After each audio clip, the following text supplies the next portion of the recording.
जय हिंद दोस्तों। आज मैं आप सभी स्टूडेंट को बताने वाला हूं क्लास 10th का विज्ञान का 824 कोड है जो परीक्षा हो चुका है उसका आंसर की बताने वाला हूं।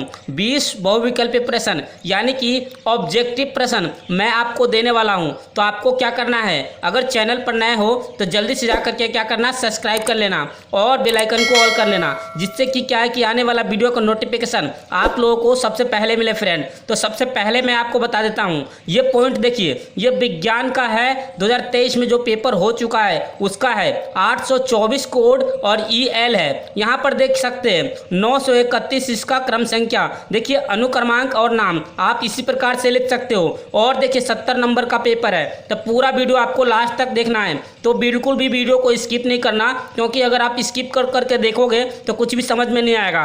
केवल और केवल 5 मिनट में मैं 20 बहुविकल्प आपको पूरा उत्तर आंसर की देने वाला हूँ, सोल्व करके करवा रहा हूँ। तो आपको क्या करना है, लास्ट तक जरूर बने रहना, क्योंकि पार्ट 1 है, इसमें मैं जो करवा रहा हूँ आपको पार्ट 1 दे रहा हूँ। पार्ट 1 में मैं A to Z जितने भी क्वेश्चन जो मैंने पहले भी पढ़ा रखा है और आज भी मैं बता रहा हूँ वही प्रश्न आया हुआ है। तो आपको क्या करना है, लास्ट तक वीडियो को जरूर देखते रहना है।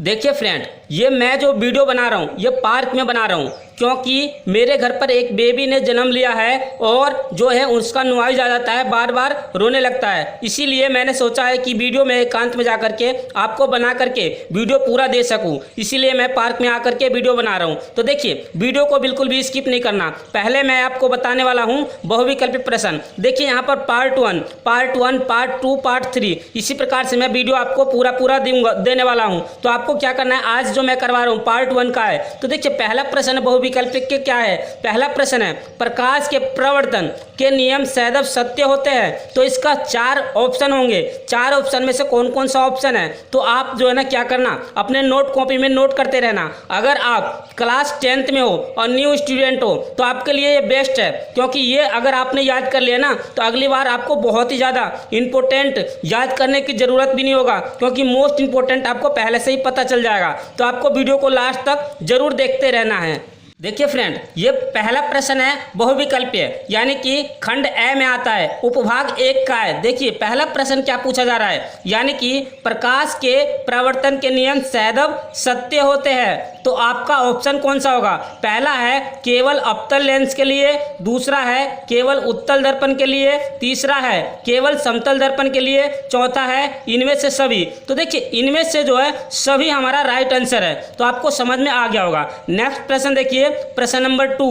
प्रश्न नंबर 2 क्या कह रहा है, किसी वस्तु का आवर्धित काल्पनिक प्रतिबिंब बन सकता है। तो आपको जो है ना 4 ऑप्शन इसी प्रकार से देखने को मिलेगा। पहला ऑप्शन है उत्तल लेंस द्वारा, दूसरा है उत्तल दर्पण द्वारा, तीसरा है अवतल दर्पण द्वारा, चौथा है ए और सी दोनों के द्वारा। यानी कि ए और सी इन दोनों के द्वारा हमारा क्या होता है, आवर्धित काल्पनिक प्रतिबिंब बन सकता है। तो हमारा ऑप्शन नंबर डी हमारा सही है। चलिए अब नेक्स्ट प्रश्न की ओर चलते हैं और आपको स्टेप बाय स्टेप इसी प्रकार से दिखा देता हूँ। देखिए फ्रेंड, नेक्स्ट क्वेश्चन है क्वेश्चन नंबर 3। क्वेश्चन नंबर 3 क्या कह रहा है, अत्यधिक ऊंचे प्रतिरोध वाला पदार्थ कहलाता है। पहला ऑप्शन है चालक, दूसरा है अर्धचालक, तीसरा है अतिचालक, चौथा है विद्युत रोधी। तो 4 ऑप्शन में से कौन सा ऑप्शन सही है हमारा जो है, क्योंकि ये कह रहा है कि अत्यधिक ऊंचे प्रतिरोध वाला पदार्थ कहलाता है। कौन सा पदार्थ कहलाता है, तो ऑप्शन नंबर डी यानी कि विद्युत रोधी, यानी कि विद्युत प्रतिरोधी जो होता है ये हमारा डी सही है। नेक्स्ट क्वेश्चन है क्वेश्चन नंबर 4। क्वेश्चन नंबर 4 क्या कह रहा है, विद्युत शक्ति की इकाई है। तो विद्युत शक्ति की इकाई 4 ऑप्शन है, पहला है वोल्ट, दूसरा है वाट, तीसरा है जूल, चौथा है कूलाम। तो हमारा बी ऑप्शन राइट आंसर है, यानी कि वाट। विद्युत शक्ति की इकाई क्या होता है, वाट होता है। मोस्ट इंपोर्टेंट प्रश्न है और ये प्रश्न आप जो क्या करना, अपने नोट कॉपी में नोट करके याद जरूर कर लेना। अगर जिन्होंने पेपर दिया है वो लोग सिर्फ आंसर की अपना मिला सकता है कि कितना आपने सही किया है। देखिए नेक्स्ट प्रश्न है प्रश्न नंबर 5। किसी विद्युत केतली में परिवाहित धारा 3 गुनी कर देने पर केतली की केतली में उत्पन्न ऊष्मा की मात्रा हो जाएगी। यानी कि केतली में 3 गुनी केतली में उच्च ऊष्मा की मात्रा जो है, ऊष्मा की मात्रा प्रवाहित करने पर कितनी हो जाएगी? तो देखिए 4 गुनी है, 3 गुनी है, 9 गुनी है, 12 गुनी है, तो कितनी हो जाएगा? तो आप कर सकते हो इसमें 3 गुनी यानी कि 9 गुनी इसकी केतली की मात्रा में हो जाएगी। तो आपको समझ में आ गया होगा। नेक्स्ट प्रश्न देखिए, प्रश्न नंबर 6। प्रश्न नंबर 6 क्या कह रहा है? एक व्यक्ति दूर स्थित वस्तु को स्पष्ट रूप से देखने में असमर्थ है, तो उसके नेत्रों में दोष कौन सा होगा? तो इसके नेत्रों में कौन सा दोष होगा?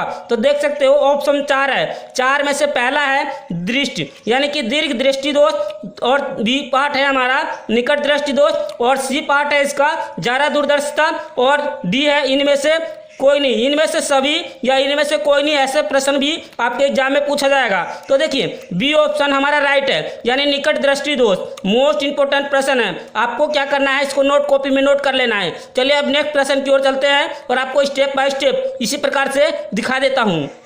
देखिए फ्रेंड, नेक्स्ट क्वेश्चन है क्वेश्चन नंबर 7वां। क्वेश्चन नंबर 7वां क्या कह रहा है? एक अवतल दर्पण किसी वस्तु का वास्तविक उल्टा और अत्यधिक छोटा प्रतिबिंब बनाता है और वस्तु की स्थिति होगी। वस्तु की स्थिति क्या बनेगी? तो आपको लिखना क्या है? पहला ऑप्शन है फोकस दूरी पर, दूसरा ऑप्शन है ध्रुव और फोकस के बीच, तीसरा है वक्रता केंद्र पर, चौथा है अनंत बिंदु पर। तो देखिए 4 ऑप्शन में से हमारा ऑप्शन डी हमारा सही है। चलिए अब नेक्स्ट प्रश्न की ओर चलते हैं और आपको स्टेप बाय स्टेप इसी प्रकार से दिखा देता हूँ।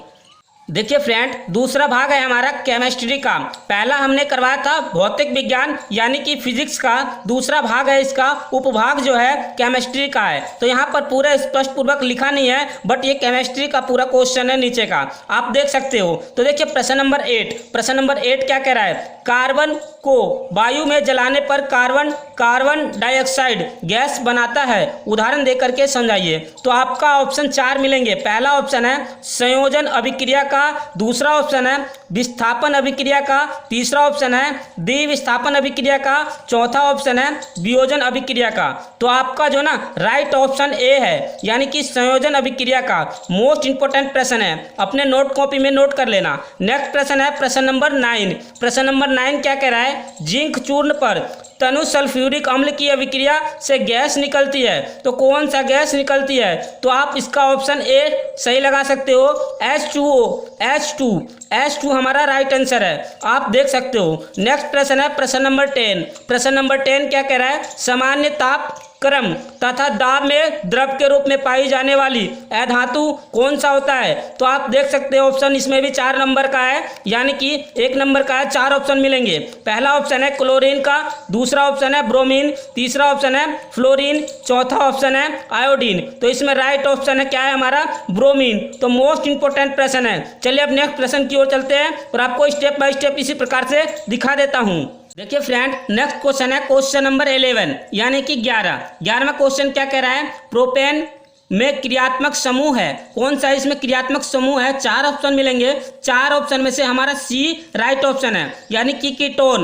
मोस्ट इंपोर्टेंट प्रश्न है। नेक्स्ट प्रश्न की ओर चलते हैं और आपको स्टेप बाय स्टेप इसी प्रकार से दिखा देता हूं। तो आपको क्या करना है, पूरे वीडियो को लास्ट तक जरूर देखते रहना। देखिए फ्रेंड, नेक्स्ट क्वेश्चन है क्वेश्चन नंबर 12 यानी कि 12। कॉलम ए में दिए गए यौगिक का सम्मेलन कॉलम बी में यानी कॉलम बी में दिए गए उनके उदाहरण को कीजिए। मतलब कि उदाहरण में से देख करके हमें करना है। तो इस कॉलम ए को बी में मिलान करनी है। कौन सी किसके लिए है? तो देखिए एल्डिहाइड यानी एल्डिहाइड किससे मिलान करनी है? तो हमें एल्डिहाइड हमें बी से मिलान करनी है, यानी कि ये हमारा राइट आंसर है। इसके बाद बी एल्काइन किससे करनी है? तो एल्काइन जो होगा हमारा, एल्काइन वाले जो होगा हमारा होगा डी से। तो हमारा डी ऑप्शन सही है। इसके बाद देखिए सी हमारा कौन सा है? तो सी हमारा ए वाला ऑप्शन है। इसके बाद डी हमारा कौन सा है? तो डी वाला सी ऑप्शन है। तो मोस्ट इंपोर्टेंट है, आपको इसी प्रकार से इसका मिलान करना था। यहाँ पर 4 ऑप्शन है, ये सही है बिल्कुल। तो इसी प्रकार से आपको क्या करना है, करने थे। तो चलिए अब नेक्स्ट प्रश्न की ओर चलते हैं और आपको स्टेप बाय स्टेप इसी प्रकार से सब कुछ दिखा देता हूँ। आपको क्या करना है, एक लाइक कर देना और चैनल पर नए हो तो जल्दी से जाकर के सब्सक्राइब कर लेना, जिससे कि क्या है कि आने वाला वीडियो का नोटिफिकेशन आप लोगों को सबसे पहले मिले फ्रेंड। तो चलिए मैं आपको अच्छे से पूरा प्रश्न अच्छे तरीके से दिखा देता हूं एवं बता देता हूं। आपको बस अपने नोट कॉपी में नोट करते जाना है। देखिए फ्रेंड, नेक्स्ट क्वेश्चन है क्वेश्चन नंबर 13, यानी कि कार्बन परमाणु की संयोजकता कितनी होती है। कार्बन परमाणु की संयोजकता हमारा 4 होता है। मोस्ट इंपोर्टेंट प्रश्न है, ये हर बार पूछे जाते हैं और जितने भी प्रश्न मैं करवा रहा हूँ ये सभी प्रश्न मैंने कम्युनिटी टैब में पेपर से पहले मैंने दे दिया था। अगर आप चैनल पर नए हो तो जा करके आप चेक कर सकते हो और आप अनुमान लगा सकते हो कि मैं सही पढ़ा रहा हूँ कि गलत। आप देख करके सारा कुछ अनुमान लगा सकते हो। अगर नए स्टूडेंट हो तो जल्दी से जाकर के सब्सक्राइब कर लेना और बेल आइकन को ऑल कर लेना, क्योंकि मोस्ट इंपोर्टेंट प्रश्न मैंने पहले भी करवा दिया है। जो प्रश्न मैंने करवाया वही प्रश्न आया है, आप देख करके चेक कर सकते हो अच्छे तरीके से। चलिए अब नेक्स्ट प्रश्न की ओर चलते हैं और आपको स्टेप बाय स्टेप इसी प्रकार से दिखा देता हूं।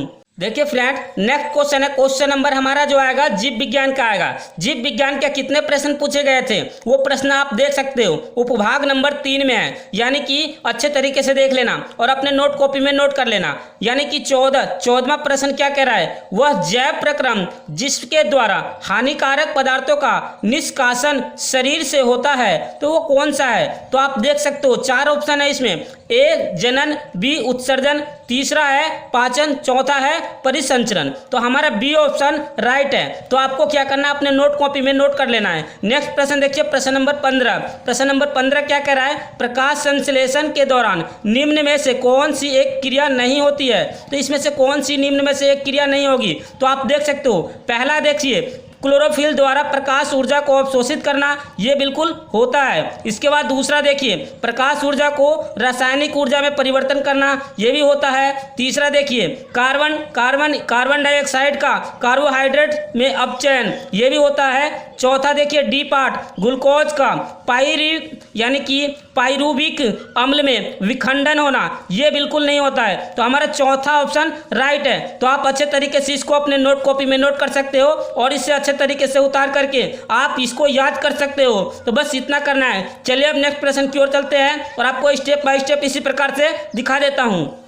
देखिए फ्रेंड, नेक्स्ट क्वेश्चन है क्वेश्चन नंबर 16, प्राकृतिक बरन या चयन द्वारा विकास का सिद्धांत किसके द्वारा प्रतिपादित किया गया था। मोस्ट इंपोर्टेंट प्रश्न है। देखिए ऑप्शन इसमें भी 4 है, 4 ऑप्शन सभी में है। आपको क्या करना है, अपने नोट कॉपी में नोट कर लेना है। पहला ऑप्शन है चार्ल्स डार्विन ने, तो बिल्कुल राइट ऑप्शन है, इसके राइट आंसर है। इसके बाद बी पार्ट है हमारा लेमार्क ने, तो ये गलत है। इसके बाद हमारा है C part Gregor John Mendel ने, तो ये भी हमारा गलत है। और हमारा डी है हुगो डी ब्रिज, ये भी गलत है, क्योंकि आप देख सकते हो प्राकृतिक वरण और चयन द्वारा जैव विकास का सिद्धांत किसने प्रतिपादित किया था, तो चार्ल्स डार्विन ने किया था। मोस्ट इंपोर्टेंट प्रश्न है। अगर आप जल्दी से जाकर के इसको नोट नहीं किया है तो नोट कर लीजिए अपने कॉपी में और इसको अच्छे तरीके से प्रैक्टिस कर लीजिए, क्योंकि ये हर बार आपके एग्जाम में पूछे जाते हैं। चलिए अब नेक्स्ट प्रश्न की ओर चलते हैं और आपको स्टेप बाय स्टेप इसी प्रकार से दिखा देता हूं। देखिए फ्रेंड, नेक्स्ट क्वेश्चन है क्वेश्चन नंबर 17। क्वेश्चन नंबर 17 क्या कह रहा है,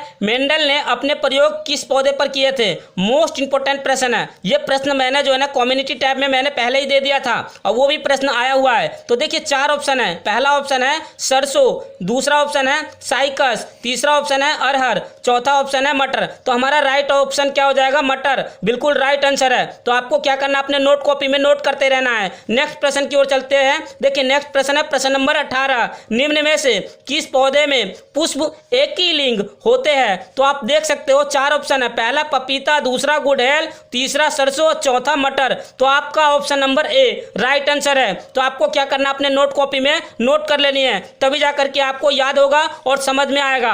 अगर आपने नोट कॉपी में नोट नहीं किया तो कुछ भी समझ में नहीं आएगा। तो जल्दी से जाकर के अपने नोट कॉपी में नोट जरूर करते रहना। चलिए अब नेक्स्ट प्रश्न की ओर चलते हैं और आपको स्टेप बाय स्टेप इसी प्रकार से दिखा देता हूं। देखिए फ्रेंड, नेक्स्ट क्वेश्चन है क्वेश्चन नंबर 19। क्वेश्चन नंबर 19 क्या कह रहा है, मादा जनन तंत्र में किस भाग में कॉपर टी स्थापित किया जाता है। मोस्ट इंपोर्टेंट प्रश्न है। तो आपके पास 4 ऑप्शन मिलेंगे। पहला है अंडस्य, दूसरा है अंडवाहिनी, तीसरा है गर्भाशय, चौथा है योनि। तो हमारा राइट आंसर कौन सा होगा, गर्भाशय। मोस्ट इंपोर्टेंट प्रश्न है, आप अपने नोट कॉपी में नोट कर लेना। नेक्स्ट प्रश्न देखिए प्रश्न नंबर 20। ये प्रश्न लास्ट है, ऑब्जेक्टिव वाले प्रश्न। देखिए यहाँ पर लिखा है किवनिक के बारे में निम्न में से कौन सा कथन सत्य नहीं है? तो देखिए सत्य नहीं है, ऐसा प्रश्न आपके एग्जाम में बार बार पूछे जाते हैं। आपको क्या करना है, नहीं वाले जो नहीं है उसको देख लेनी है। तो देखिए 4 ऑप्शन है, आप अच्छे तरीके से पढ़ सकते हो। मैंने इसका आंसर डी कर दिया, यानी कि राइट ऑप्शन है डी। यह क्रिया